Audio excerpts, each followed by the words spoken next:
Баршаға сәлем, менің YouTube арнама қош келіпсіз. Бүгін мен сіздерге осындай ерекше көріністегі чак-чактың жасалу жолын көрсететін болған. Міндетті түрде жасап көріңіз, өте оңай дайындалады.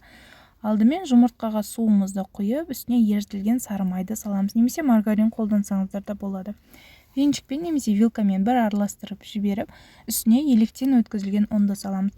Оның барлығын бірден салып жіберуге болмайды, аз-аздан саласыздар, және мен описание қалдыратын боламын, қанша қажет екен, сол көп емес, аз емес салыңыздар. Қамырларыңыз қатты жұмсақ та емес, қалың да емес болу керек. Және де бұл қамыр өте жұмыс істеуге ыңғайлы, қолға жабыспайтын қамыр болып шығады, қыздар.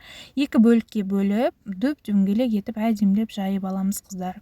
Міндетті түрде жұқалау қылып жайыңыздар, сонда әдемі болып шығады. Және де осы жайып болған қамырымызды бөлмеге астына мата төсеп, кішкене кептіруге жарты сағатқа қойып қоямыз. Жарты сағаттан асырудың қажеті жоқ, өйткені қатты кеуіп кетсе, кескен кезде сынып кетуі мүмкін. Және де осыны орап шығамыз. Ораған кезде шеті жабысу үшін кішкене сумен сулап жіберіңіздер. Және де осы жерде вертикальный түрде қиғаштан дәл осы видеода көрсеткендей етіп кесіп шығасыздар.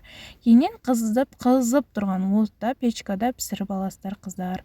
Міндетті түрде майларыңыз қызып тұрған болу керек. Сол кезде әдемі болып, бірден көтеріліп, күшті болып піседі, қыздар. Міндетті түрде жасап көріңіздер. Көріп тұрғандарыңызда негізі өте оңай жасалынады. Кейбір жерлерде бұны крымская пахлава деп те атайды. Негізі пахлава дейтіндей өте дәмді болып шығады.